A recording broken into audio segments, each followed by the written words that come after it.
어린이주일을 통해서 주님만 따르겠다고 결단하는 우리 찬양대와 더불어 귀한 어린 생명들을 함께하게 하시니 감사합니다. 이 찬양이 오직 우리 하나님께만 연락되는 줄로 믿습니다. 이제 말씀의 자리로 나갑니다. 성령은 임재하사 강한 바람처럼 세미한 음성으로 말씀하여 주옵소서. 예수 그리스도의 이름으로 기도하옵나이다. 아멘. 오늘은 어린이 주일입니다. 여러분들은 몇 살까지가 어린이라고 생각하십니까? 몇 살까지 어린이로 구별해야 될까? 물으면 쉽게 답하는 분들이 그렇게 많지 않더라고요. 제가 밖에 나가서 공부할 때 이 부분 가지고 궁금이 있어서 제가 여쭤본 적이 있어요, 선생님께. 그랬더니 명확하게 답을 주더라고요.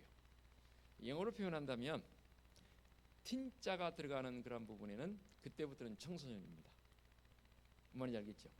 1, 2, 3, 4, 5, 6, 7, 8, 9, 10, 11, 12까지는 어린이입니다. 영준 알겠죠? 13살부터는 어린이로 구별하지 않고 하이틴, 청소년으로 구별합니다. 그래서 19까지는 청소년입니다. 그리고 20부터는 청년입니다. 이렇게 구분을 하니까 명확하게 되더라고요. 물론 한두 살 차이는 있어요. 영준 6학년 되면 나이가 몇 살이에요? 10살 만으로? 그렇죠. 딱 초등학교 6학년까지가 만으로 계산하면, 그래서 중학생이 되게 되면 틴으로 바뀌니까 청소년이다. 시연 영준 알았죠? 어디 가서 물으면 우리 목사님이 그러던데 이렇게 구분을 지어 라고 딱 말해주면 정확할 것 같아요. 그렇죠? 어린이 주일 귀한 주일입니다. 그래서 우리 어린아이들 향해서 우리 이렇게 표현하지요. 새싹이다 또는 꿈이다, 우리의 미래다, 그런 표현 씁니다. 예, 맞습니다. 우리 교회 교회학교가 여의치 않아서 많이 저도 아쉽고 안타깝습니다. 계속 기도하고 있지만 하나님께 은혜 주실 줄로 믿고요. 그런데 오늘 말씀에 좀 마음에 뭐라고 그럴까요? 불편함이 있어요. 어떤 불편함이 있냐면, 묵상을 하다 보니까 사람들이 예수님께서 어린아이들을 만져주기를 바라시고 아이들을 예수님께로 데리고 왔어요. 그랬더니 데리고 온 아이들 향해서 예수님의 제자들이 가로막으면서 뭐라 그래요? 데리고 오면 제자들이 꾸짖었다 그랬습니다. 자, 꾸짖었다는 말을 우리식으로 한번 표현하면 왜 이 자리에 애들 데려오는 거야? 이런 표현입니다. 제자들이 싫은 거예요. 아니 지금 이 자리에 어린이들이 할 자리가 아닌데 왜 데리고 오냐고요? 라고 하면서 제자들이 어린아이들 데리고 온 사람들을 향해서 어린아이들 더불어서 같이 꾸짖었다라고 표현을 쓰고 있습니다. 그런데 사람들이 어린아이들을 데리고 와서 예수님께 데리고 온 이유는 만져주심을 바라고 라고 했거든요. 주보 1면에 보시게 되면 만져주심에 대한 표현을 제가 그대로 거기다 옮겨놨습니다.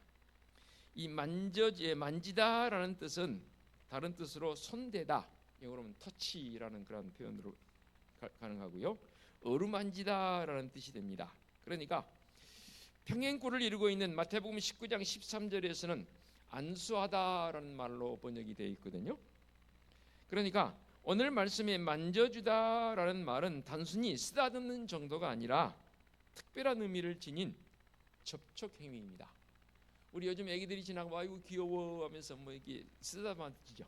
요즘도 그도 하면 안 됩니다. 지금은요. 절대로 아이들 만지면 안 됩니다. 요즘은 저도 LB에서 너무 귀여워서 귀여워 말은 하는데 결코 만지지 않습니다. 만져서도 안 되고요. 큰일 납니다. 요즘은 이날 같지가 않아서 아이들이 귀여워서 그냥 아이고 귀여워라고 양해를 구하고, 정이 아이가 귀여우면 그 부모에게 양해를 구하고 우리 아이 한번 너무 귀여운데 만져봐도 될까요? 그러세요. 그럼 만지세요. 그러나 그렇지 않은 건 절대 만지시면 안 됩니다. 아이들에 대한, 부모에 대한 굉장한 보호가 있더라고요.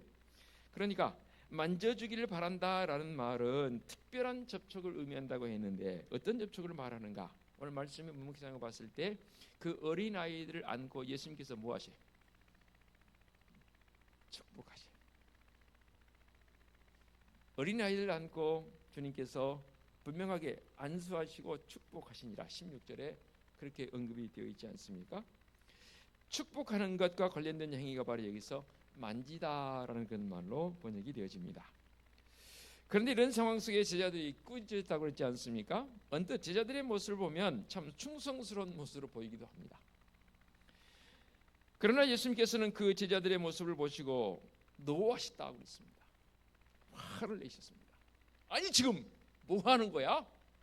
라고 예수님께서 화를 내셨습니다.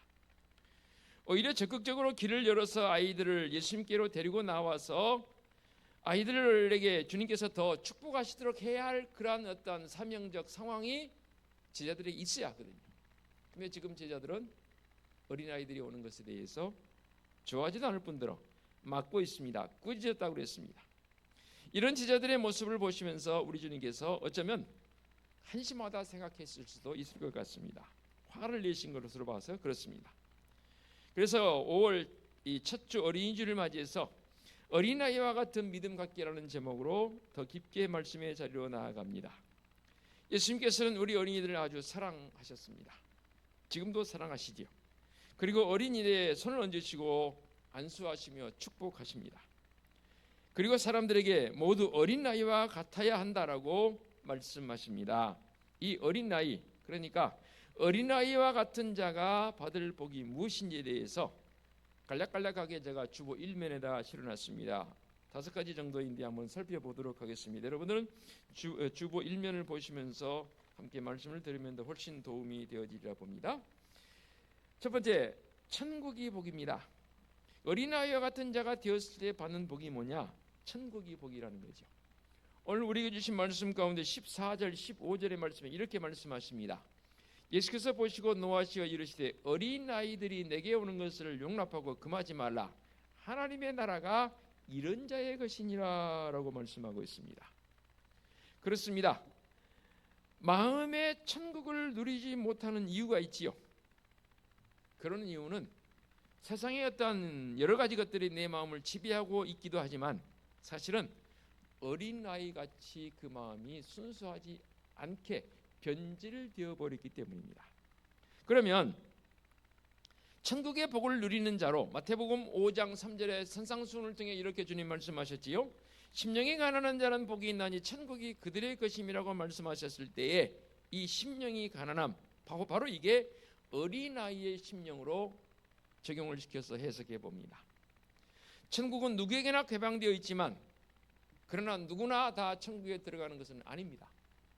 그 천국에 들어가기 위해서는 조건이 있습니다. 그 첫 번째 조건이 뭐냐면 바로 믿음입니다. 그 믿음도 어떤 믿음입니까? 사도행전 16장 31절의 말씀을 통해서 주 예수를 믿으라 그리하면 너와 네 집이 구원을 받으리라는 말씀처럼 예수 그리스도를 통한 구원의 그 은총, 그것이 있어야만 천국에 들어갈 수 있지요. 또한 믿음과 함께 있어야 할 게 뭐냐면 겸손입니다. 겸손의 관점은 철저히 나를 낮추는 거고 나를 쳐서 복종시키는 게 겸손이지 않습니까? 그 표현을 다른 표현으로 해본다면 회개적 모습이죠. 회개하라 천국에 가까우느니라. 주님 공생애를 시작하시면서 사역을 시작하시면서 외쳤던 메시지이면서 세례자 요한도 동일하게 천국이 가까웠다고 회개하라고 외쳤던 메시지가 지금도 들리는 듯합니다. 그러면서 요한계시록 22장 14절 말씀에 자기 두루마기를 빠는 자들은 복이 있으니 이는 그들이 생명나무에 나아가며 문들을 통하여 성에 들어갈 권세를 받으려 함이로라 하겠습니다. 그러니까 성결의 조건의 모습으로 갖춰졌을 때 그 성결의 조건은 가장 먼저 예수 그리스도를 구원의 주인으로 믿고 철저하게 나의 나됨을 하나님께 내놓는 회개적 삶이 비로소 동반되어질 때에 하나님 나라의 백성, 천국 백성이 되어진다라는 그런 결론의 말씀입니다. 왜 어린아이 같아야 천국에 들어갈 수 있다라고 말씀하십니까? 여러 가지 이유 있지만 이렇게 한번 추격해서 표현을 해봅니다. 어린아이들은 절대 의지합니다. 우리 오늘 예배에 참석했으니까 시연, 영준, 아빠, 엄마 절대적으로 의지하죠. 의지란 말이 뭔 말인지 알죠? 의지란 말은 기댄다라는 말로 해석이 가능해요. 제가 여러 번 인용했던 표현을 한번 그대로 다시 인용해 봅니다.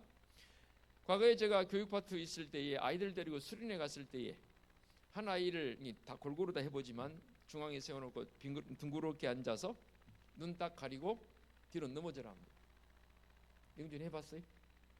혹시 시연 해봤을 것 같기도 합니다. 둥그렇게 이렇게 상당히 위험합니다. 눈을 감고 그대로 넘어집니다. 무릎 굽히지도 않고. 그러면 둥그렇게 들러앉아 있던 아이들이 그 중에 최소한 2-3명이 그 넘어진 아이를 그대로 받아줍니다. 그 신뢰가 없으면 절대 넘어지지 않습니다. 아이들 가운데는 넘어지다 말고 눈 뜨고 그냥 이렇게 주저앉는 아이들도 있어요. 왜냐하면 신뢰가 없거든요. 안 믿거든요. 안 믿어지거든요. 그런데 대부분 아이들은 눈을 감고 인도자가 시키는 대로, 뭐 전사님 내지는 선생님들이 시키는 대로, 그래 뒤로 넘어지든 옆으로 넘어지든 너 넘어지고 싶은 방향으로 넘어져봐. 그러니까 아이들이 둥그렇게 둘러앉아 있어서 아이들이 그 아이가 넘어지면 딱 받아주는 거죠. 이게 신뢰. 아이들은 절대적으로 부모를 신뢰하죠. 믿음이 없으면 의지의 대상이 되지 않습니다. 그래서 내 인생의 신뢰의 대상이 누구냐면 바로 주님 예수 그리스도 하나님이시라는 사실이죠. 그런 자가, 그런 사람만이 하나님 나라의 백성이 되고 천국에 들어갈 수 있다는 거죠. 그 신뢰도 조금의 의심이 아니라 100%. 1이라도 의심이 있게 되면 안 되는 거죠.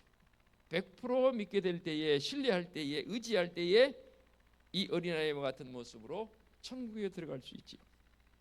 또 어린아이들에게는 어른들이 가지고 있는 그런 욕심이 없습니다. 근데 오늘 너무 감사하네요. 영준이가 예배에 참여하니까. 영준이 내가 어떤 집에 살까 집 걱정하나요? 해봤어요? 내가 어떤 집에서 살까 집 걱정해봤어요?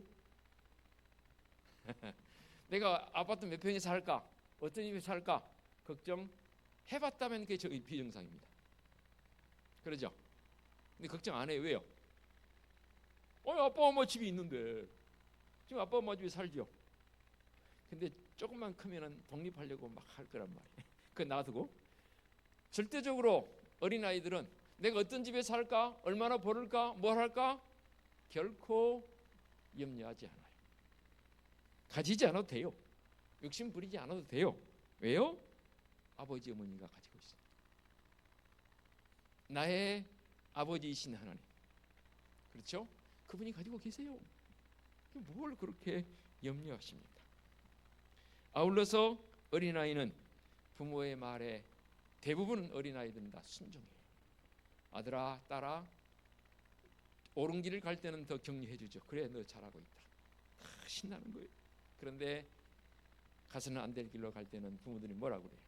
아들아 딸아 그 길은 아니다. 결코 그 길은 아니다. 교훈할 때에 그 말을 듣지요.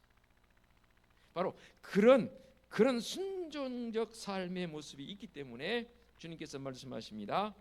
어린아이와 같이 된 자가, 이런 사람이 바로 천국에 들어갈 수 있다라고 그렇게 말씀하십니다. 그래서 천국이 우리에게 복입니다.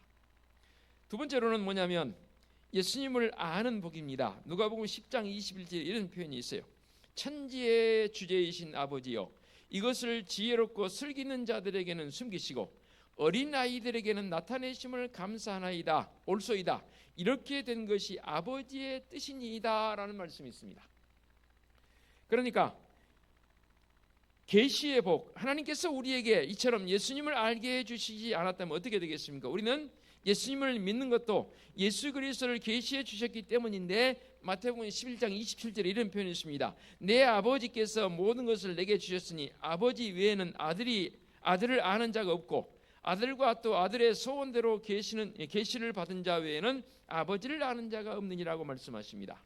그러니까 우리도 모르는 순간에 하나님께서 우리의 마음을 열어주셨기 때문에 예수님이 믿어지고 천국과 지옥이 믿어지는 겁니다. 쉽게 말하면 그거예요. 어린아이들은 잘 믿어요. 복음을 전해보면 어린아이들이 복음 전도가 훨씬 쉽지요. 왜냐하면 백지이기 때문에 있는 그대로 믿어지거든요.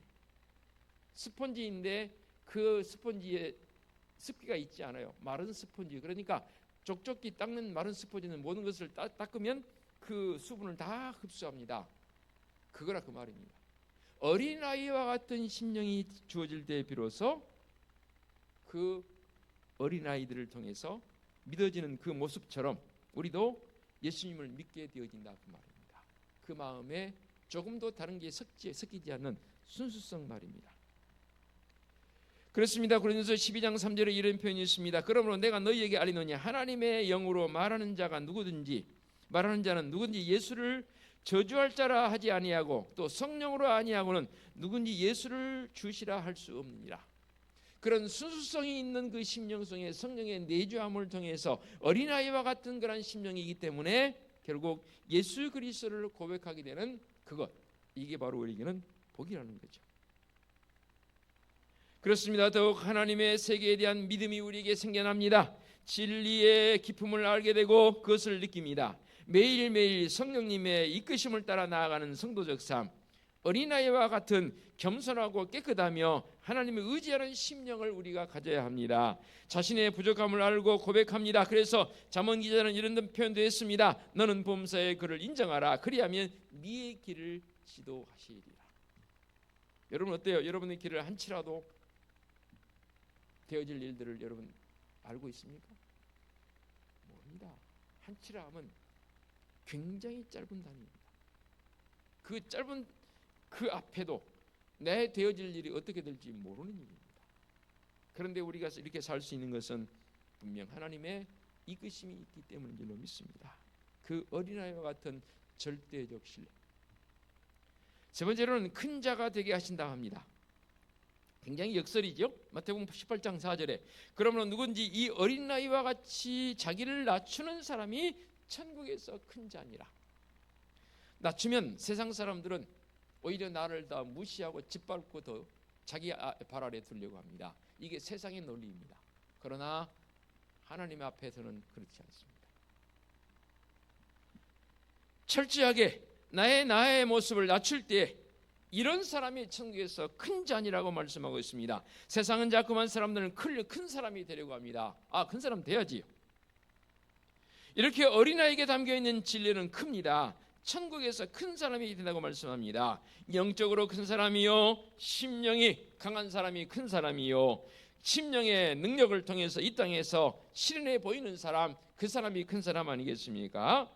모세가 큰 사람이고 세례 요한도 큰 사람이고 엘리야도 다윗도 사무엘도 베드로도 바울도 요한도 지금 예수 그리스도를 믿는 나도 우리의 선배들도 다 저는 큰 사람이라고 믿습니다.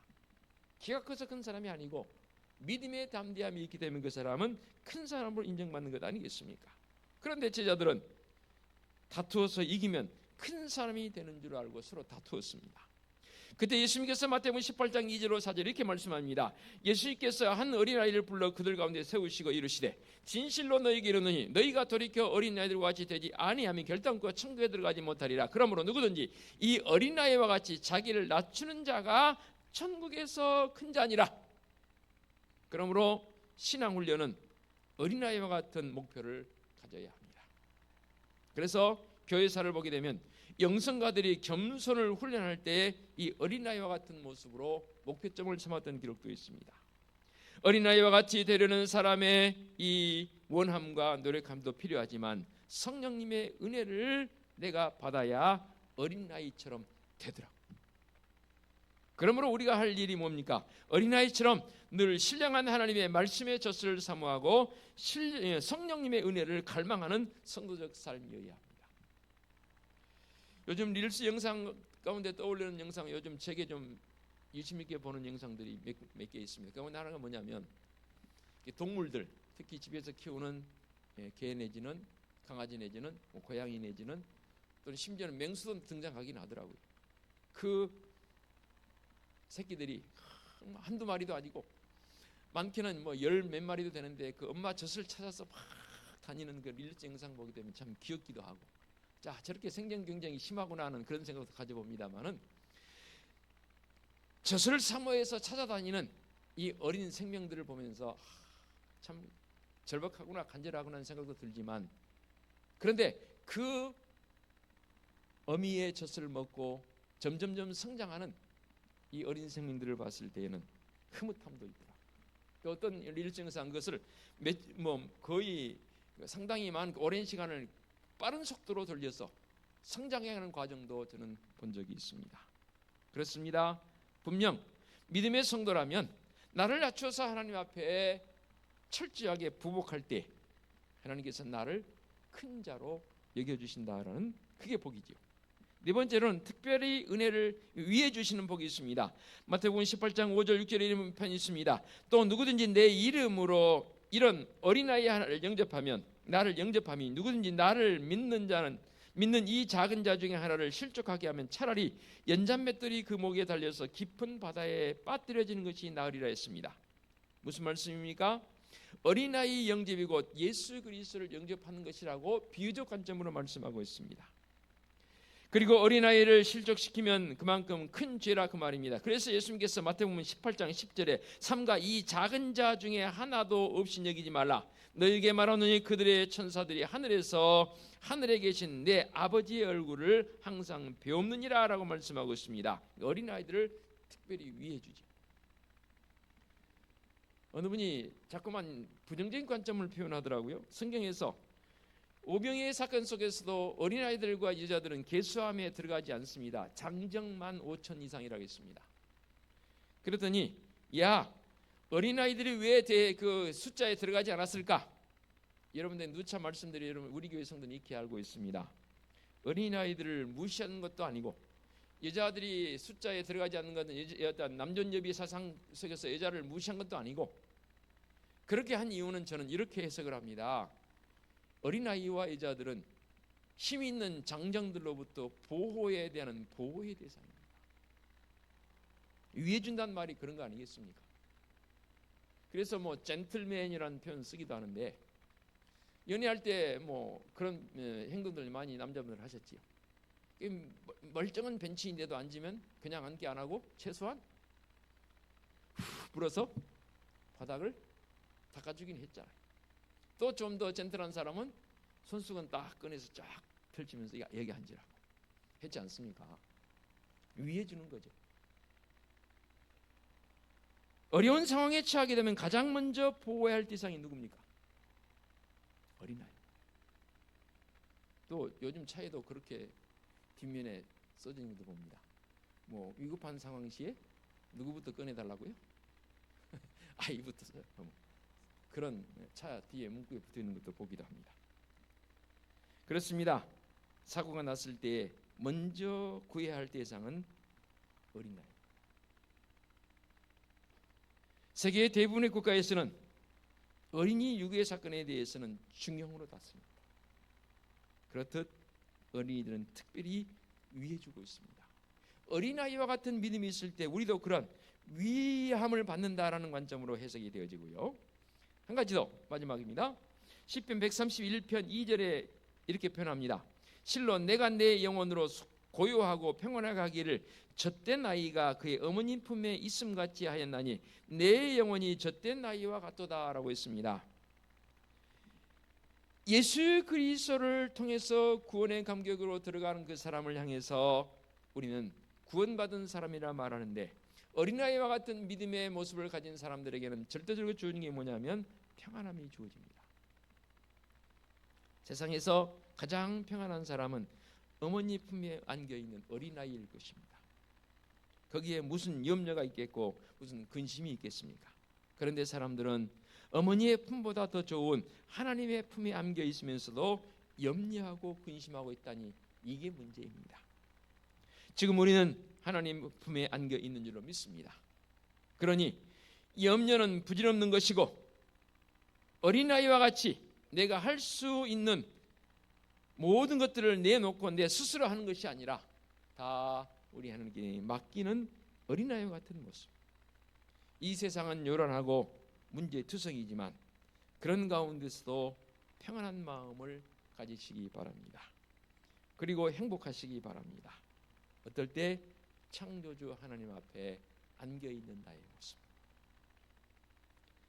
무엇이 안 된다면 내가 염려하고 붙잡기 때문에 안 된 줄로 저는 그렇게 믿습니다. 하나님께 맡기면 안 되는 일도 됩니다. 부모는 그 어린아이를 보호할 책임이 있듯이 저는 그렇게 표현하고 싶어요. 하나님은 나의 보호자이십니다. 뭐 이렇게 표현하면 조금 어불성설이긴 하지만 좀 말이 안 맞을지 모르지만 하나님은 절대적으로 나를 보호하신 분이고 보호하실 의무가 있는 분이다 표현하면 무리수입니까?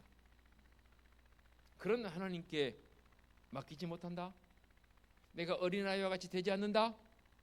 이 또한 자녀의 자격을 제대로 누리지 못한 그 결과라고 저는 보여집니다.